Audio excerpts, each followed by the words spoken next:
رب العالمين.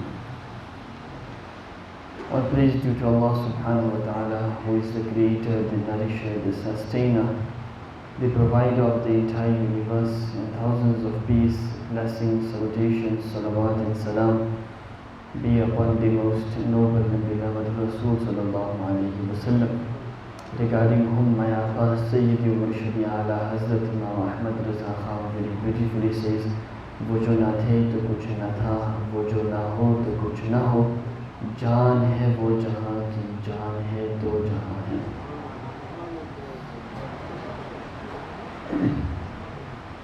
Alhamdulillah, we thank Allah subhanahu wa ta'ala that He has granted us the ability, the tawfiq of witnessing this blessed day of Jummah, the day of Eid. We make dua, may Allah subhanahu wa ta'ala grant us the ability of witnessing this day in the court of His beloved Habib sallallahu alayhi wa sallam, in the city of His beloved Habib sallallahu alayhi wa sallam. Last week we started a very beautiful discussion, and I quoted a very famous ayat of the Holy Quran, where Allah subhanahu wa ta'ala states, وَمَا ارسلناك إِلَّا رحمة للعالمين. Oh my beloved, we have only sent you as the mercy to the entire universe. And we elaborated further that here mercy means the one who shows mercy to al-Alameen, the entire creation of Allah subhanahu wa ta'ala. Inshallah, a few more points with regards to the same ayah. So, وَمَا أَرْسَلْنَاكَ إِلَّا رَحْمَةً لِلْعَالَمِينَ. My beloved, we have only sent you as the one who shows mercy to al-Alameen, to all the worlds. And in al-Alameen we discussed that everything is present. Ma siwallah, everything besides Allah subhanahu wa ta'ala. The earth, the skies, the land, the birds, the plants, the animals, everything falls under al-Alameen. Allah Ta'ala said, my beloved, you are the one who shows mercy to al-Alameen, and we are all present in al-Alameen. Am I right? We are part of Alameen. So if we are part of Alameen, Nabi sallallahu alayhi wa sallam shows mercy to al-Alameen, means we are in need of the mercy of Nabi sallallahu alayhi wa sallam. And the one who is in need of something, you call him muhtaj. In Urdu, you all know muhtaj, a needy person. And the one whom you are in need of, or the thing which you are in need of, he is called muhtaj ilayhi. That you are in need of that specific person, or you are in need of that specific thing. And there's one rule you must keep in mind. The thing which you need needs to exist first before the one who needs that specific thing. For example, everyone is in need of oxygen. So first oxygen exists, and then we breathe and take in that oxygen. Everyone is in need of eating. We need food. So first the food will exist, and then we will eat the food. Did it ever happen that somebody ate and the food came later on? Not possible. We are in need of drinking. So first the water will exist, and then we will drink the water. We are in need of walking on this earth. First the earth will exist, and then we will walk on this earth. So the thing which you are in need of, that needs to exist first. Understanding? The thing which you are in need of, that needs to exist first. Without any example, understand this. Allah Ta'ala said, my beloved, you are mercy to al-Alameen. And everything and everyone in al-Alameen is in need of you. So if everyone is in need of you, you are muhtaj ilay, everything else is muhtaj, that means you need to exist before everyone and everything else. So angels are in need of Nabi sallallahu alayhi wasallam. My Nabi sallallahu alayhi wasallam existed before the angels. Jinnat are in need of Nabi sallallahu alayhi wasallam. My Nabi existed before the jinnat. Human beings are in need of Nabi sallallahu alayhi wasallam. My Nabi existed before human beings. The sky is in need of Nabi sallallahu alayhi wasallam. My Nabi existed before the sky. This land is in need of Nabi sallallahu alayhi wasallam. My Nabi existed before this land. Water is in need of Nabi sallallahu alayhi wasallam. My Nabi existed before the water. Everything in this universe, every atom is in need of Nabi sallallahu alayhi wasallam. Conclusion is my Nabi existed before everything in Al-Alameen. That is why my Nabi sallallahu alayhi wasallam cleared the doubt and he removed every doubt until Qiyamah. And he said, أَوَّلُ مَا خَلَقَ اللَّهُ نُورِي. The first thing which Allah Ta'ala created was the nur of your Nabi Muhammad Arabi sallallahu alayhi wasallam.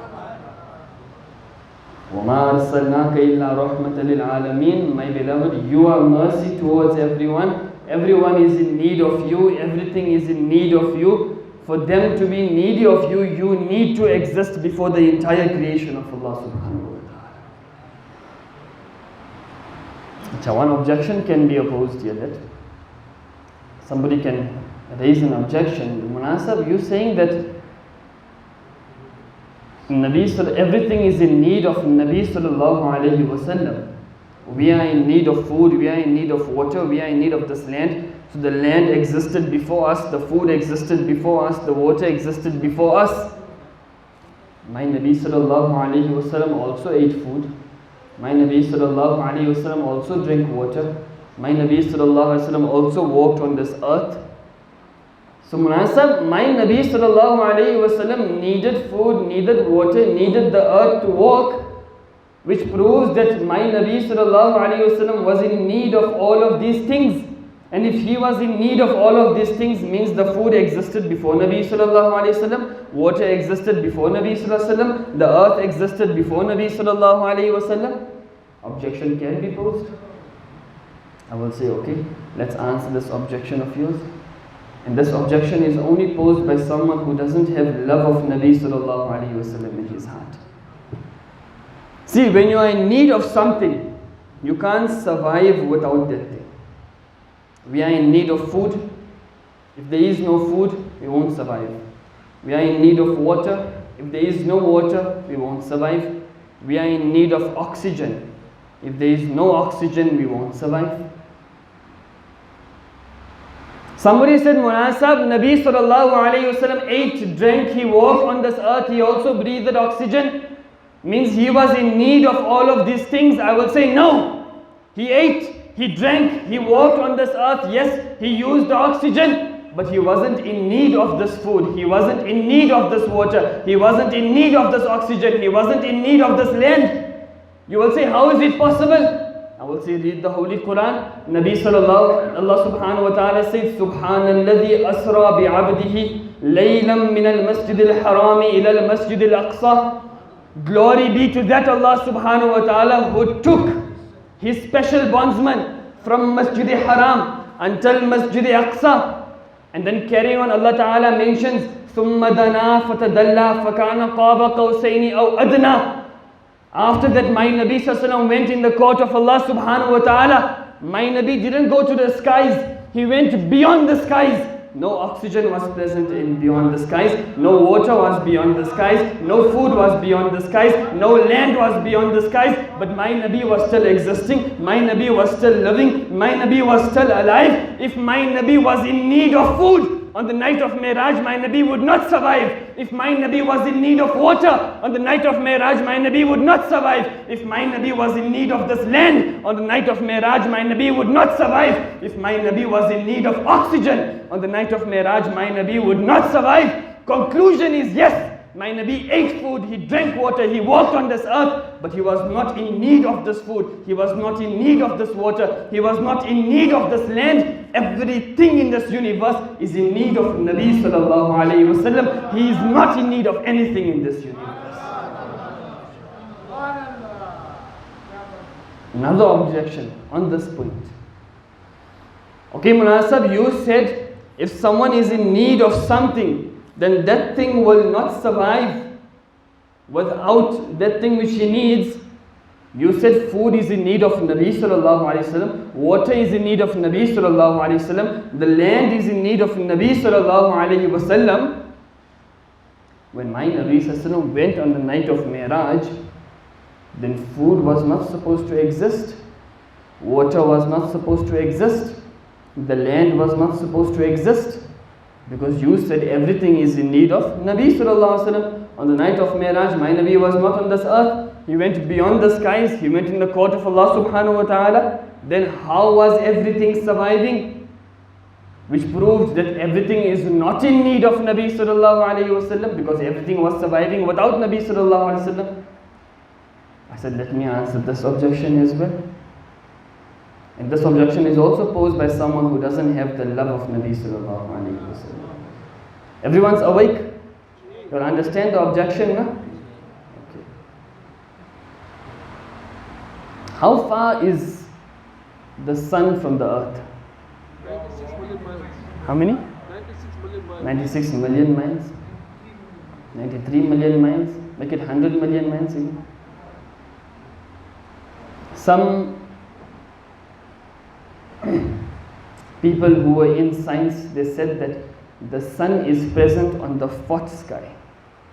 There are 7 skies. The sun is present at the fourth sky. The heat of the sun is felt on this earth. Am I right? And the heat of the sun is so much that in some places you can't bear the heat. At the moment it's very hot, we have to on fans, we have to on air cons. If somebody says the sun is not on the ground, it's not in this atmosphere of this sky and this land, so we're not getting any benefit from the sun, will he be right or will he be wrong? He will be wrong. Because yes, although the sun is not in this first sky, it's not in the second sky, it's not in the third sky, but the sun is in the fourth sky. Despite being on the fourth sky, the rays of the sun, the heat of the sun, the temperature of the sun, everything is felt on this earth. Am I right? So the sun is not on this earth at the moment. It's not on the ground, it's not in the first sky, but you can still feel the heat of the sun. Am I right? In order for you to feel the heat of the sun doesn't need to be on this earth. The sun doesn't need to be on the first sky. The sun doesn't need to be on the second sky. The sun doesn't have to be on the third sky. Even if it is on the fourth sky, you are still benefiting from the sun. You are still getting the heat from the sun. You are still allowing the sun to reach your crops, your plants, your vegetation, your flowers. Am I right? Without any example, now try to understand. My Nabi sallallahu alayhi wasallam went for Mi'raj and he left everything behind. Earth was left behind, the skies were left behind, this earth was left behind, the land was left behind, everything was left behind.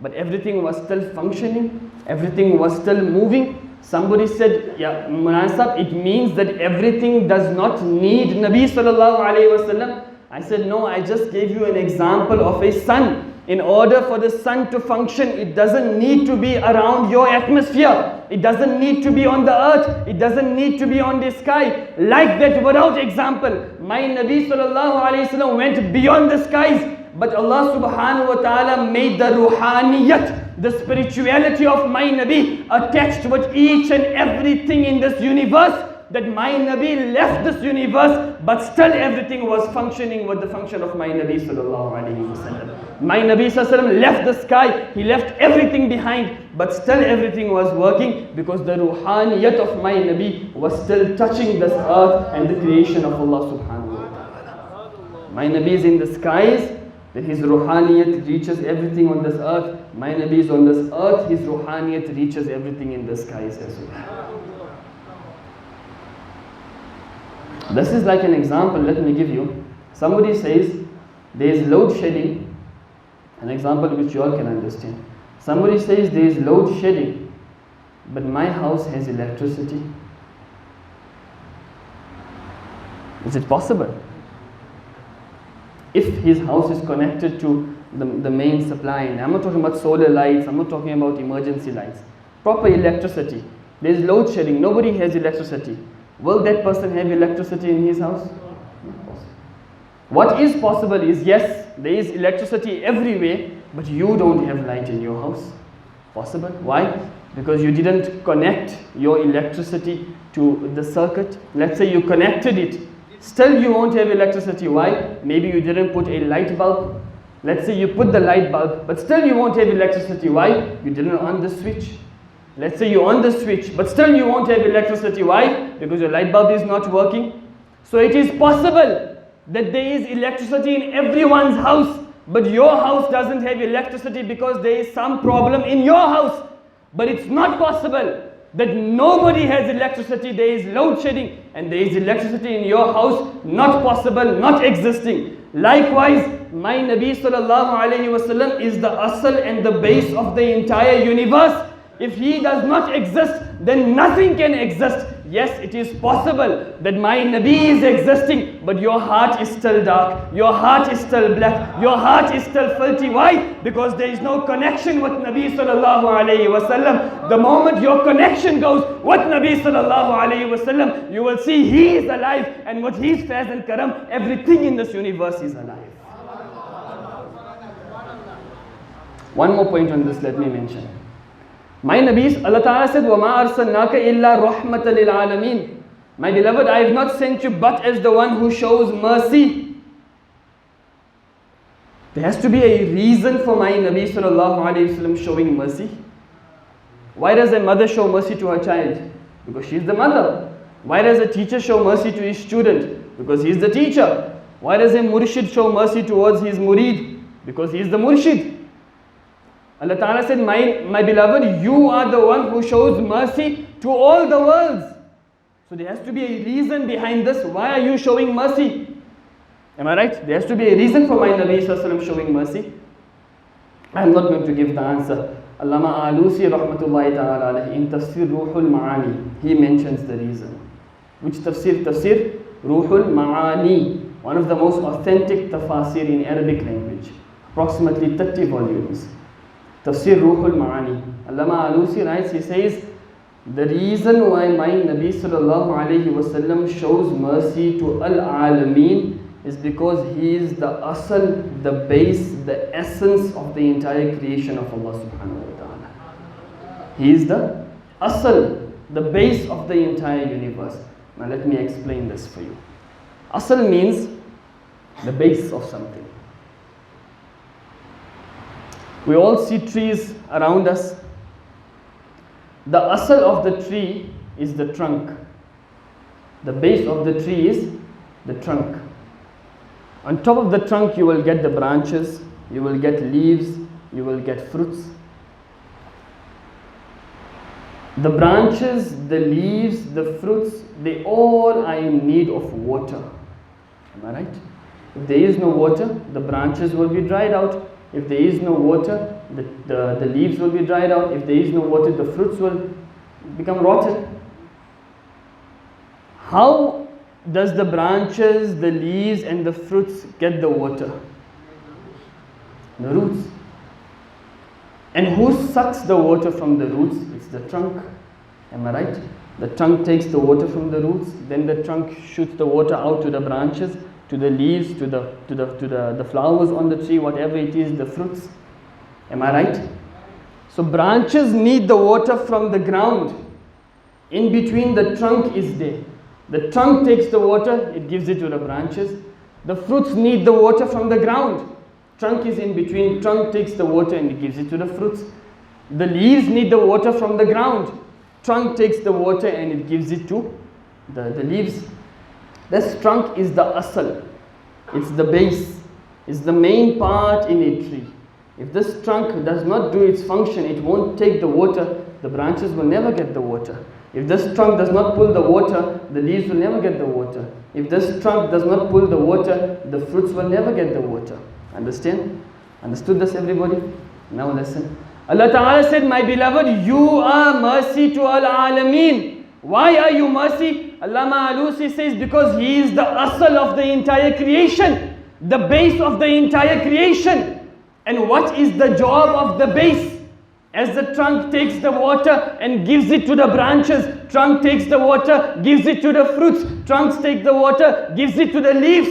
Likewise, my Nabi is the asal of the entire creation. Every bounty comes from the court of Allah subhanahu wa ta'ala, but we are in need of that bounty. Jinnat are in need of that bounty. Angels are in need of that bounty. Everything is in need of that bounty. That bounty doesn't come directly to us. It first needs to go to the asal. The asal is Nabi sallallahu alayhi wa sallam. I need a bounty. My Nabi takes that bounty from the court of Allah and then gives it to me. The angels need a bounty. My Nabi takes the bounty from Allah subhanahu wa ta'ala and gives it to the angels. The jinnat need a bounty. My Nabi takes from the court of Allah and gives it to the jinnat. The plants need a bounty. My Nabi takes from the court of Allah and gives it to the plants. My Nabi is the medium between the bounties of Allah subhanahu wa ta'ala and the entire creation of Allah subhanahu wa ta'ala. That is why Allah Hazrat closed the chapter and he said, La wa Rabbil Arsh, jisko jo mila, unse mila, batti hai kaunain mein ni'mat Rasulullah ki.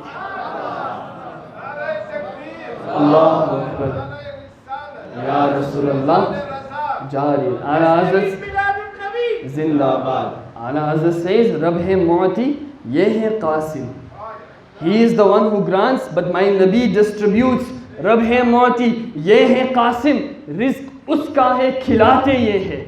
And when my Nabi gives you, how does he give you? Thanda, thanda, meetha, meetha, peete hum hai, pilate ye hai. So this is the job of the asal, that the asal takes the water and gives to the branches. My Nabi is asal of the entire alameen. If he shows mercy to al-alameen, means every bounty which everything in this universe receives, it is through the court of Nabi sallallahu alayhi wa sallam, from the court of Allah subhanahu wa ta'ala. Allahu Akbar.